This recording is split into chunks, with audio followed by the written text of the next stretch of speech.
Good morning बच्चों, केम छो? मजामा? जो आज આપણે ધોરણ 12 ભૌતિક વિજ્ઞાન પાઠ નંબર 13 ન્યુક્લિયસની અંદર આપણા લેક્ચરને આગળ વધારીએ. મિત્રો, ગઈકાલના લેક્ચરમાં આપણે પરમાણુ દળોની વાત કરી.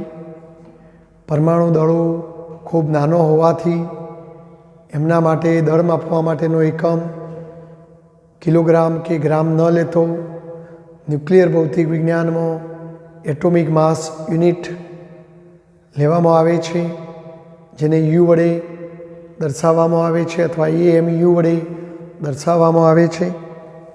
પછી આપણે એ પણ વાત કરી કે દરેક તત્વના પરમાણુનું દળ માસ સ્પેક્ટ્રોમીટર દ્વારા માપી શકાય અને એટોમિક માસ યુનિટમાં દળ શોધતો લગભગ બધા જ તત્વોનું દળ હાઇડ્રોજન પરમાણુના દળના લગભગ પૂર્ણ ગુણાંકમાં મળે છે. અપવાદરૂપ કેટલાક તત્વોનો દળ પૂર્ણાંકમાં નથી મળતો. એનું કારણ પણ આપણે જોયું કે એવા તત્વોમાં ગુણધર્મો સરખા હોય પણ દળ જુદો હોય એવા જુદા જુદા ટાઈપના પરમાણુ જોવા મળે છે, જેમને આપણે સમસ્થાનિકો આઇસોટોપ્સ કીધું. બરાબર. એમનો પરમાણુ ક્રમાંક ઝેડ એટલે કે ન્યુક્લિયસમાં રહેલા પ્રોટોનની સંખ્યા સરખી હોય પરંતુ એમનો દર જુદો જુદો હોય છે, એટલે આપણે એવરેજ દર શોધવું પડે. અને ક્લોરિનનું આપણે ઉદાહરણ આપી પણ તમને સમજાવવાનો પ્રયાસ કરેલો. હાઇડ્રોજન પણ 3 પ્રકારના પરમાણુ ધરાવે છે: પ્રોટિયમ, ડ્યુટેરિયમ અને ટ્રિટિયમ, યાની કે પ્રોટોન, ડ્યુટેરોન અને ટ્યુટેરોન. એની પણ મેં વાત કરી. તમને એ પુસ્તકની અંદર સ્વાધ્યાયમાં 2 એક્ઝામ્પલ આપેલા છે. મિત્રો, જો આપણે પ્રશ્નની સાથે સાથે એક્ઝામ્પલ સમજીએ તો આપણા મગજમાં જલ્દી ઉતરી જાય. તો આજે આપણે સ્વાધ્યાયનો પહેલો દાખલો જોઈશું. મિત્રો, જો 13.1 નંબરનો દાખલો, જેમાં 2 દાખલા એ અને બી પૂછેલા છે. સૌથી પહેલાં આપણે એ દાખલાનો જવાબ આપવાનો પ્રયાસ કરીશું. જો લિથિયમના 2 સમસ્થાનિકો છે, એક 3 Li6 અને બીજો 3 Li7. આ 2 સમસ્થાનિકો છે. એમનું પ્રમાણ અનુક્રમે 7.5%, એટલે આ લિથિયમનો હિસ્સો કુલ જથ્થામાં 7.5% છે, જ્યારે આરઆઈ લિથિયમનો હિસ્સો 92.5% છે.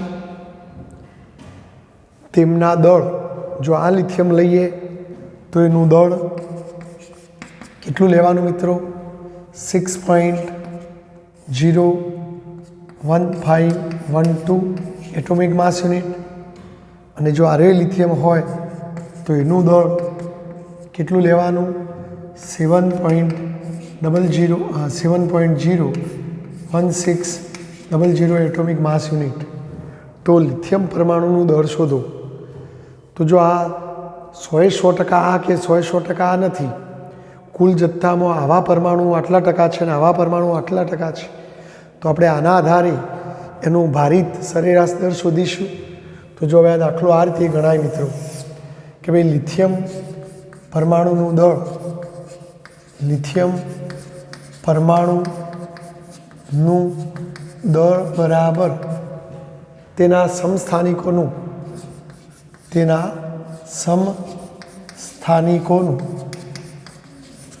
સરેરાશ ભારિત દળ અથવા સરેરાશ દળ. બરાબર.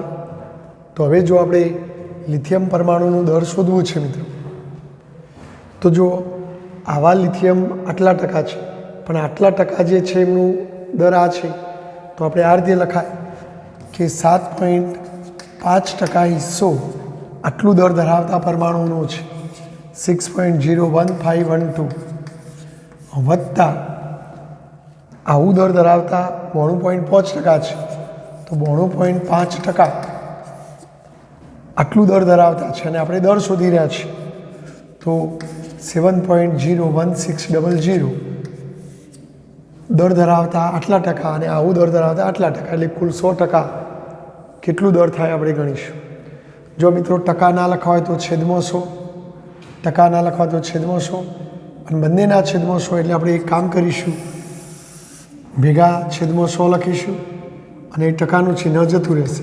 તો 7.5 6.01512 અહીંયા આવશે 92.5% છેદમાં 100 લઈ લીધા, 7.01600.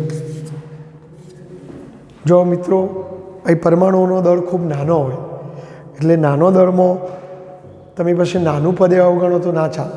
એટલે આપણે એવું નહીં કંઈ પાછળના આંકડા અવગણી નાખીએ. એક તો બિચારોનો દળ ઓછો હોય નહીં હોય, તમે અવગણી નાખો તો વ્યાજબી નથી. હા, મોટા હિસ્સામાં કદાચ નાનું અવગણવાથી કોઈ ઝાઝો ફરક ન પડે, પણ નાના દળમાં તમે પછી થોડું ઘણું અવગણી નાખો તો એ વ્યાજબી નથી, જવાબ બહુ ખોટો આવે. એટલે આપણે આ ન્યુક્લિયસના ચેપ્ટરમાં અવગણીને પૂર્ણાંક આંકડા લઈ લેવાના નહીં. હા, લાસ્ટમાં છેલ્લા જવાબો કદાચ તમે પૂર્ણાંક કરી નાખો એ ચાલી જાય, પણ વચ્ચે ગણતરીમાં એવું નહીં કરવાનું. હવે જો કેલ્ક્યુલેટર લઈને આ બેનો ગુણાકાર કરો મિત્રો, તો જો આ કેલ્ક્યુલેટરથી આ બેનો ગુણાકાર કરશો તો 45.1134 આવશે, વત્તા ચલો કેલ્ક્યુલેટરથી આ બેનો ગુણાકાર કરો તો 648.98 આવશે અને છેદમાં 100. ચલો કેલ્ક્યુલેટરથી આ બેનો સરવાળો કરો તો 694.0934 આવશે, છેદમાં 100. હવે જો આ 100 વડે ભાગો એટલે 2 પોઈન્ટ ખસી જ હોય તો 6.940934. હવે તમે જો લાસ્ટ જવાબ આવ્યો તો કદાચ આ પાછળ 3 આંકડામાં 9 છે તો એકડો કરી શકાય, તો 6.941 એટોમિક માસ યુનિટ. તો આમ લિથિયમ પરમાણુનું દર શોધો કે તો આપણે આ રીતે આ દર શોધી શકીએ. ચલો ખ્યાલ આવી ગયો મિત્રો. તો આ રીતે તમારે એક્ઝામ્પલ ગણવાનું. ચલો સ્ક્રીનશોટ લઈ લો અને લખી કાઢો, જેથી આપણે બી દાખલો પણ ગણાવી શકીએ. ચલો સ્ક્રીનશોટ લેવાઈ ગયો હશે મિત્રો. હવે આપણે બી દાખલાની વાત કરીએ.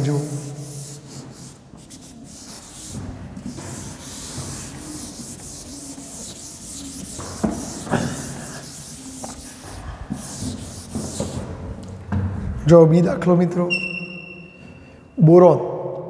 બોરોનના 2 સમસ્થાનિકો 5 બોરોન 10 અને 5 બોરોન 11 છે, તેમનો દળ. તો જો 5 બોરોન 10 વાળાનું દળ કેટલું લેવાનું મિત્રો?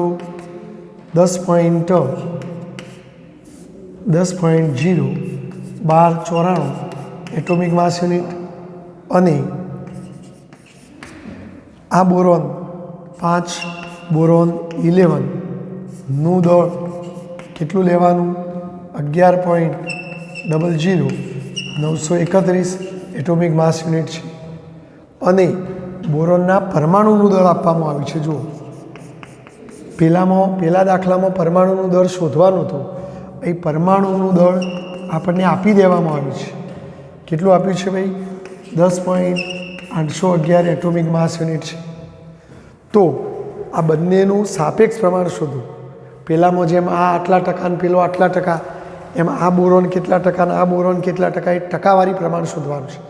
તો હવે આપણને ખબર નથી, પણ જો બેનો થઈને કુલ ટકા તો 100 જ થાય, તો એ 100માંથી ધારો કે આપણે ધારી લઈએ કે આ બોરોન 5x% છે, તો આપણે જો હવે શોધીએ, ધારો કે 5 બોરોન 10 નું પ્રમાણ x% છે અને 5 બોરોન 11 નું પ્રમાણ, બોલો હવે કેટલું થાય મિત્રો? કારણ કે કુલ 100% થાય, એમાંથી આ x% લઈ લો તો પેલાનું પ્રમાણ 100 - x% છે. તો ધારી લીધું આપણે કે ભાઈ આનું પ્રમાણ x% છે ને આનું 100 - x% છે. તો હવે આ પ્રમાણ તમારે શોધવાનું છે. તો જો હવે આપણે અહીંયા શોધીએ તો અહીંયા બોરોન પરમાણુનું દળ બરાબર તેના સમસ્થાનિકોનું સરેરાશ ભારિત દર.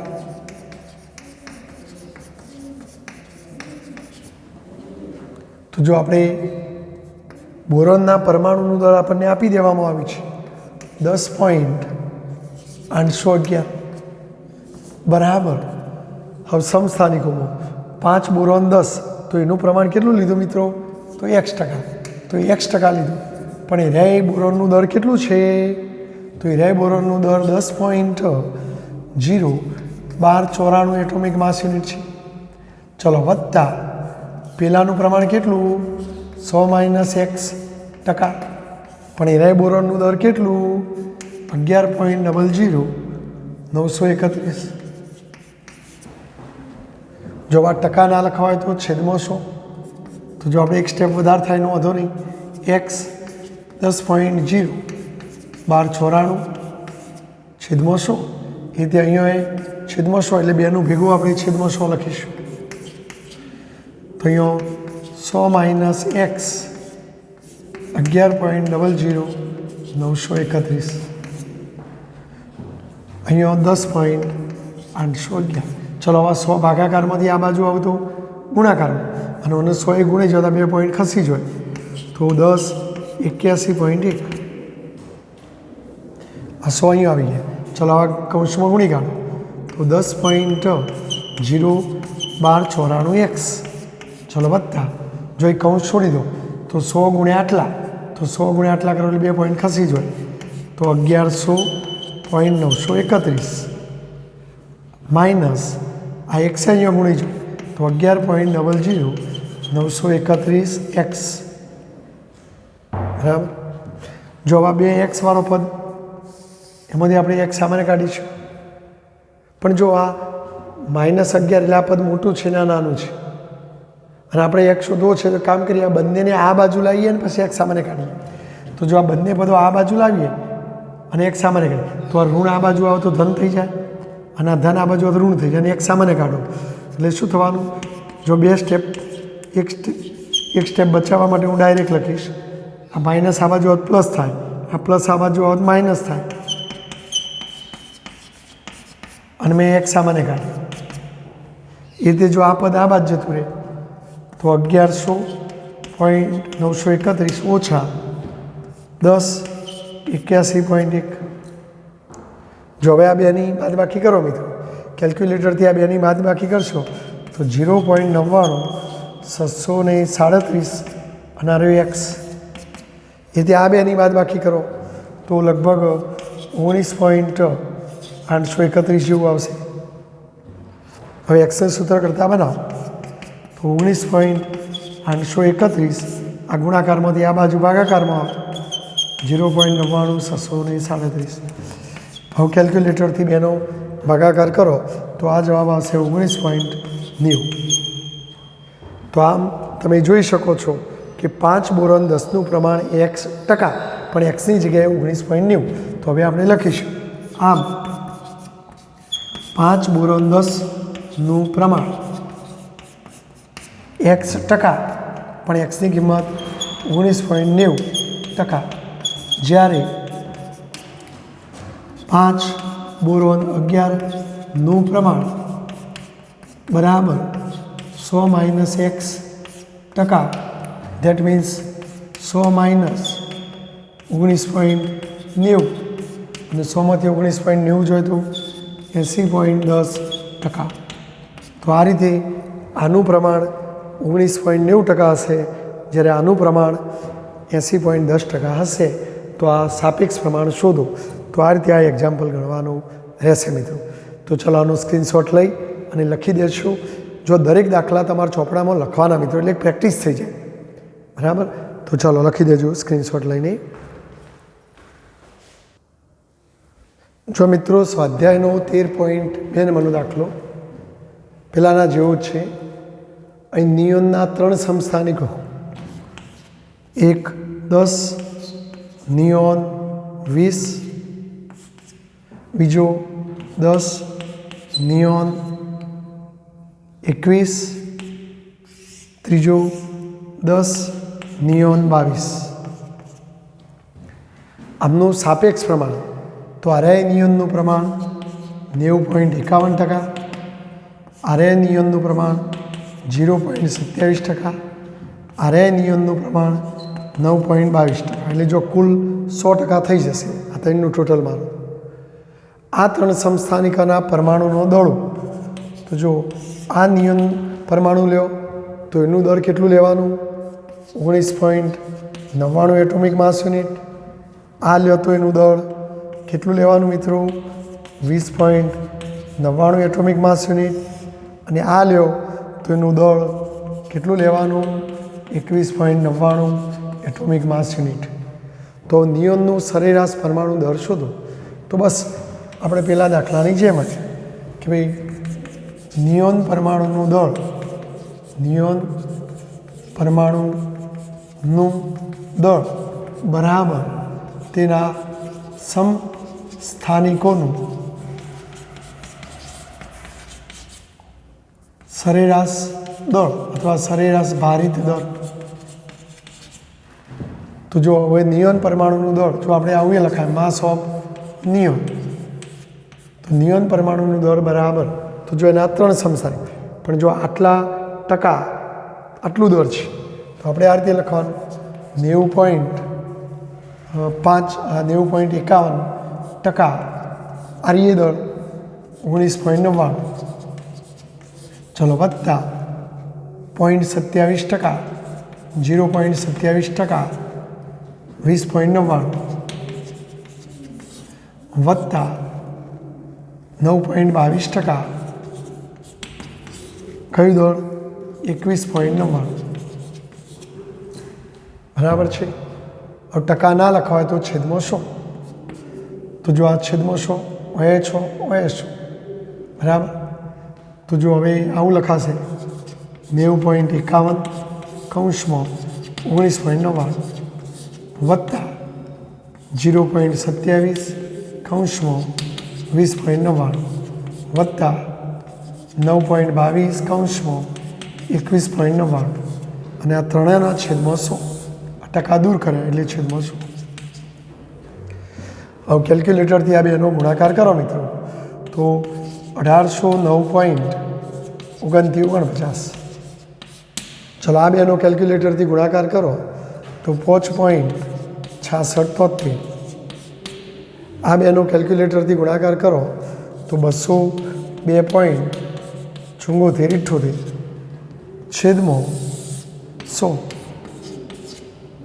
હવે કેલ્ક્યુલેટરથી આ ત્રણનો સરવાળો કરો તો 2017.71 છેદમાં 100. જો 100 વડે ભાગી દો તો 2 પોઈન્ટ ખસી જશે તો 20.1771. જો આ 7 રન આગળ લખી દો તો એપ્રોક્સિમેટલી 20.18 એટોમિક માસ યુનિટ. તો આમ નિયોનના પરમાણુનું દળ સરેરાશ એવરેજ 20.18 એટોમિક માસ યુનિટ થાય મિત્રો. ચલો સ્ક્રીનશોટ લઈ લો બરાબર અને લખી દેજો.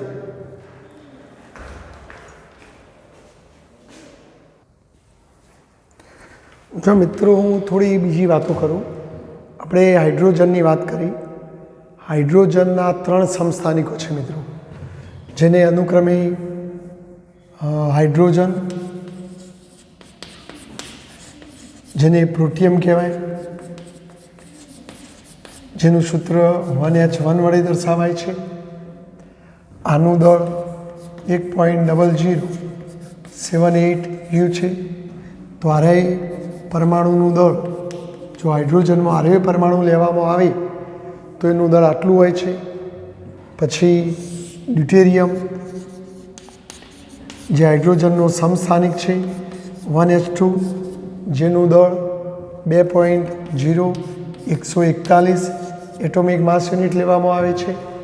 અને હાઇડ્રોજનનો ત્રીજો પરમાણુ સમસ્થાનિક ટ્રિટિયમ, તો એ ટ્રિટિયમ જેને 1H3 વડે દર્શાવાય, જેનું દળ 3.0160 એટોમિક માસ યુનિટ છે. જો તમે આ પરમાણુનું ચિત્ર દોરો તો એના ન્યુક્લિયસમાં એક પ્રોટોન હોય મિત્રો, એકમાંથી એક જાય તો 0 એટલે ન્યુટ્રોન હોય જ નહીં. જો આનું ચિત્ર દોરશો તો પરમાણુ ક્રમાંક તો 1 છે, તો ન્યુક્લિયસમાં એક પ્રોટોન હોય, અને જો એના પરમાણુનો ભાર 2 છે એટલે પ્રોટોન ન્યુટ્રોનનો સરવાળો 2 થાય, તો એક પ્રોટોન હોય તો એક ન્યુટ્રોન હોય, બરાબર.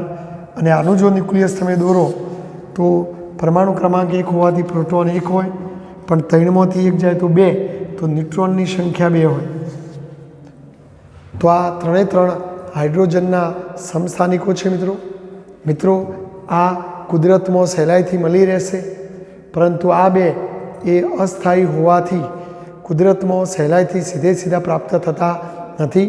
પ્રયોગશાળાઓમાં ચોક્કસ પ્રકારની ન્યુક્લિયર પ્રક્રિયાઓ કરીને આ બે ઉત્પન્ન કરી શકાય છે. આપણા કુલ હાઇડ્રોજનની વાત કરીએ તો આ હાઇડ્રોજનનું પ્રમાણ મિત્રો આ હાઇડ્રોજનનું પ્રમાણ વધુ હોય છે અને આ બે ઓછા હોય છે. ચલો હું પહેલાં આ હાઇડ્રોજનની વાત કરું તો આ જો આ હાઇડ્રોજનના પરમાણુનો દર છે, આખા પરમાણુનો દર છે મિત્રો. અને પરમાણુની વાત આવે એટલે અંદર ન્યુક્લિયસ પણ આવે, કક્ષામાં ફરતા ઇલેક્ટ્રોન પણ આવે. જો તમારે માત્ર ન્યુક્લિયસનો દર શોધવું હોય તો ન્યુક્લિયસનો દર તો આપણે અગાઉ સ્ટાર્ટિંગમાં જ કીધું હતું કે પરમાણુના કુલ દરનો લગભગ 99.98% હિસ્સો કેન્દ્રમાં એકઠો થયેલો હશે. કોઈ પણ પરમાણુ લ્યો તો એ પરમાણુના કુલ દરનો અહીંયા આ ભાગમાં 99.98% હિસ્સો અહીં કેન્દ્રિત થયેલો છે, અને જેને ન્યુક્લિયસ કહીએ છીએ. તો જો આપણે આ હાઇડ્રોજનના ન્યુક્લિયસના દરની વાત કરીએ કે હાઇડ્રોજન પરમાણુના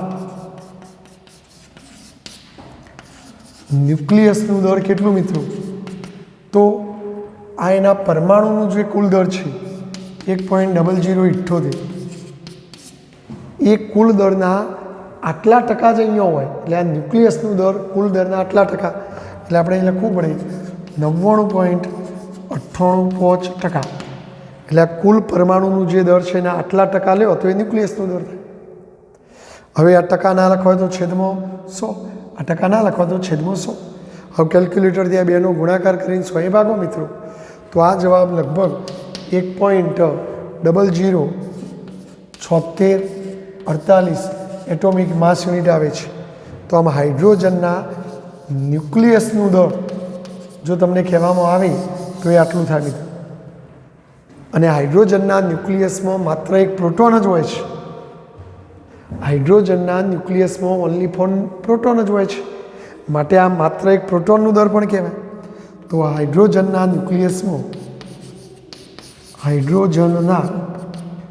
ન્યુક્લિયસમાં માત્ર એક પ્રોટોન જ હોય છે, ન્યુટ્રોન હોતા નથી, માટે આ દર એ પ્રોટોનનું દર કહેવાય. માટે આપણે કહી શકીએ કે ભાઈ તેથી પ્રોટોનનું દળ માસ ઓફ પ્રોટોન કેટલું થાય મિત્રો, 1.007648 એટોમિક માસ યુનિટ થાય. બરાબર છે. જો પાછળના બે આંકડા ના લખવા હોય તો 1.0076 એટોમિક માસ યુનિટ. તો આમ પ્રોટોનનું દર લગભગ આટલું. જો તમારે કિલોગ્રામમાં કન્વર્ટ કરવું હોય મિત્રો તો આપણે એટોમિક માસ યુનિટ બરાબર કેટલા કિલોગ્રામ તો ખબર છે. તો જો 1.0076 અને એક એટોમિક માસ યુનિટ બરાબર 1.66 × 10⁻27 કિલોગ્રામ. અનુત્તેજિત C12 પરમાણુના દરનો 12મો ભાગ ગણે તો આપણે, પણ જો આનો આગળનો આંકડા લખો તમે તો 0.539 એવું કંઈક આવે છે, પણ તે પછી આપણે રાઉન્ડ ફિગર આટલા લઈ લેતા. પણ એક્યુરેટ ગણતરી કરવી હોય તો જો અહીંયા 1.673159 × 10⁻27 થશે. માટે આપણે આટલા આંકડા લઈએ તો 1.67 × 10⁻27 કિલોગ્રામ. અને માટે આપણે પેલા એક્ઝામ્પલોમાં પ્રોટોનનું દળ કિલોગ્રામમાં આટલું લેતા હતા મિત્રો. સમજણ પડી? જો ફરી હાઇડ્રોજનના 3 સમસ્થાનિકો છે. આને સાદો હાઇડ્રોજન કહેવાય 1H1. આ પરમાણુનું દળ આટલું, પણ જો તમે એના ન્યુક્લિયસનું દર શોધો તો આ કુલ દરના આટલા ટકા ન્યુક્લિયસમાં હોય, માટે આ ન્યુક્લિયસનું દર. પણ મિત્રો આ હાઇડ્રોજનના ન્યુક્લિયસમાં માત્ર એક પ્રોટોન જ હોય છે, માટે આ પ્રોટોનનું દર કહી શકાય. પણ કિલોગ્રામમાં કન્વર્ટ કરો તો આટલા ગુણી કાઢો જો તમે આ કુલ દળમાંથી આ કુલ દળ એ પરમાણુનું દળ છે અને પરમાણુના દળમાં ન્યુક્લિયસનું દળ આવે અને ઇલેક્ટ્રોનનું દળ આવે, તો તમે જો પરમાણુના દળમાંથી હાઇડ્રોજનના પરમાણુનું જે દળ હોય એ પરમાણુનું દળ એમાંથી ઇલેક્ટ્રોનનું દળ જો બાદ કરી દો તો ઇલેક્ટ્રોનનું દળ જો બાદ કરવામાં આવે તો બાકી શું વધે મિત્રો? ન્યુક્લિયસનું દળ વધે. તો આમ ન્યુક્લિયસનું દળ તમારે શોધવું હોય તો પરમાણુના દળમાંથી એના ઇલેક્ટ્રોનોનું દળ બાદ કરવું પડે. તો આપણે અહીં પરમાણુનું દળ શોધી દીધું, આ આપેલું છે. જો પરમાણુનું દળ કેટલું હોય? 1.0078 એટોમિક માસ યુનિટ અને ઇલેક્ટ્રોનનું દળ એટોમિક માસ યુનિટમાં 0.00055 જેટલું હોય છે. માટે આ બેની બાદબાકી કરો તો 1.00725 એટોમિક માસ યુનિટ એટલે એપ્રોક્સિમેટલી 1.0073 એટોમિક માસ યુનિટ લેવામાં આવશે. આપણી ચોપડીમાં કદાચ થોડા ઓકળા આગા પાછા લખેલા છે, પણ એક્યુરેટ ગણતરી કરો તો આવા જવાબ આવે મિત્રો. તો આ રીતે તમે હાઇડ્રોજનના ન્યુક્લિયસનું દર ગણી શકો મિત્રો. બોલો, ખ્યાલ આવી ગયો? તો આ ધ્યાન રાખશો. આ મેં તમને વિશેષમાં આ માહિતી આપી મિત્રો. બરાબર. જો મિત્રો પરમાણુને કેવી રીતે દર્શાવવામાં આવે છે અને સાથી, તો આપણે બધા જાણીએ છીએ કે ન્યુક્લિયસની અંદર બે પ્રકારના કણો હોય. ન્યુક્લિયસ બે પ્રકારના કણો હોય. એક પ્રોટોન રૂપી ધન વીજભાર હોય અને એક ન્યુટ્રોન, પણ એ વીજભાર ધરાવતા નથી. ન્યુટ્રોન જે વિદ્યુત ભાર રહિત અને આ પ્રોટોન જે ધન વિદ્યુત ભાર ધરાવે છે. બરાબર. તો ન્યુક્લિયસનો જે ધન વીજભાર છે એ પ્રોટોનને આભારી હોય છે મિત્રો. પ્રોટોનનો વિદ્યુત ભાર એ મૂળભૂત વિદ્યુત ભાર છે અને એ પ્રોટોનનો વિદ્યુત ભાર આપણે પહેલા પાઠમાં પણ ભણી ગયા, પ્લસ ઈ બરાબર 1.6 ગુણ્યા 10⁻⁹ કુલમ અને સ્થાયી હોય, ફિક્સ જ હોય છે. તો આમ પ્રોટોનનો વિદ્યુત ભાર એ મૂળભૂત વિદ્યુત ભાર છે, એનું મૂલ્ય 1.6 ગુણ્યા 10⁻⁹ કુલમ જેટલું સ્થાયી હોય છે. મિત્રો અગાઉ શરૂઆતમાં એવું માનવામાં આવતું, જે થોમ્સન અને એની અગાઉના વૈજ્ઞાનિકો એવું માનતા હતા કે ઇલેક્ટ્રોન ન્યુક્લિયસની અંદર આવેલા હોય છે. એ વખતે એવું માનવામાં આવતું કે ઇલેક્ટ્રોન ન્યુક્લિયસની અંદર આવેલા હોય છે અને એટલે તે થોમ્સને જે તરબૂચ મોડેલ, પ્લમ પુડિંગ મોડેલ આપ્યું એમાં એને ન્યુક્લિયસની અંદર જ ઇલેક્ટ્રોન અને પ્રોટોન બધું બતાવેલું. બરાબર. પણ પછીથી આ વાત ખોટી ઠરેલી. ક્વોન્ટમ સિદ્ધાંતોની દલીલોને આધારે એવું નક્કી થયું કે ઇલેક્ટ્રોન ન્યુક્લિયસની અંદર આવેલા હોતા નથી. ન્યુક્લિયસની અંદર તો માત્ર પ્રોટોન ન્યુટ્રોન જ રહી શકતા હોય છે. ઇલેક્ટ્રોન બધા ન્યુક્લિયસની બહાર આવેલા હોય છે. પરિણામે આપણે જાણીએ છીએ અને તમે કેમિસ્ટ્રીમાં પણ ભણો છો કે ન્યુક્લિયસની બહારની કક્ષાઓમાં ઇલેક્ટ્રોનો પરિભ્રમણ કરતા હોય છે. અને આ ઇલેક્ટ્રોનની સંખ્યા કેટલી હોય? તો ન્યુક્લિયસના અંદર પ્રોટોનની જેટલી સંખ્યા હોય એટલી જ બહાર કક્ષામાં ફરતા ઇલેક્ટ્રોનની સંખ્યા હોય. તો પ્રોટોનની સંખ્યા અને ઇલેક્ટ્રોનની સંખ્યા સરખી જ હોય. અને પ્રોટોનની સંખ્યા કેટલી હોય? તો એ તત્વના પરમાણુ ક્રમાંક જેટલી હોય. પ્રોટોનની સંખ્યા પરમાણુ ક્રમાંક Z જેટલી હોય. તો આમ યાદ રાખજો મિત્રો, પ્રોટોનની સંખ્યા પરમાણુ ક્રમાંક Z જેટલી હોય.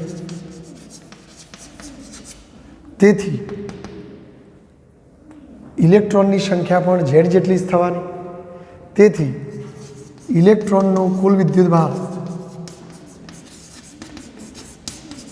હવે એક ઇલેક્ટ્રોનનો માઇનસ E તો ઇલેક્ટ્રોનની સંખ્યા પણ Z જેટલી હોય તો Z ઇલેક્ટ્રોનનો કેટલો વીજભાર થાય મિત્રો? -ZE થશે. અને એ જ રીતે પ્રોટોનની સંખ્યા પણ Z હોય તો પછી પ્રોટોનનો કુલ વિદ્યુત ભાર કેટલો થાય? +ZE થાય. તેથી પરમાણુનો કુલ વીજભાર કેટલો? તો પરમાણુનો કુલ વિદ્યુત ભાર બરાબર ઇલેક્ટ્રોનનો વીજભાર વત્તા પ્રોટોનનો પ્લસ જેડ ઇન માઇનસ જેડ એટલે શું થઈ જાય 0. અને એટલે તો આપણે કહીએ છીએ કે પરમાણુ વિદ્યુતની દ્રષ્ટિએ તટસ્થ હોય છે. તો આમ પરમાણુ વિદ્યુતની દ્રષ્ટિએ તટસ્થ હોવાનું કારણ જેટલો પ્રોટોન છે એટલા જ ઇલેક્ટ્રોન છે. ન્યુક્લિયસની અંદર પ્રોટોન ધન વીજભાર ધરાવે પ્લસ જેડી, કક્ષાઓમાં ફરતા ઇલેક્ટ્રોન માઇનસ જેડી જેટલો ઋણ વીજભાર ધરાવે, માટે આખા પરમાણુનો કુલ વીજભાર 0 થઈ જાય. માટે પરમાણુ વિદ્યુતની દ્રષ્ટિએ તટસ્થ છે. એટલે આપણે પરમાણુના ન્યુક્લિયસનો વિદ્યુતભાર કેવી રીતે દર્શાવવાનો? પ્લસ જેડી વડે. અને આખા પરમાણુનો વીજભાર કહેતો 0, ઇલેક્ટ્રોનનો વિદ્યુતભાર કહેતો માઇનસ જેડી. તો એ રીતે પરમાણુને દર્શાવવામાં આવે છે મિત્રો. તો આ વાત ખાલી સમજવા પૂરતી છે મિત્રો.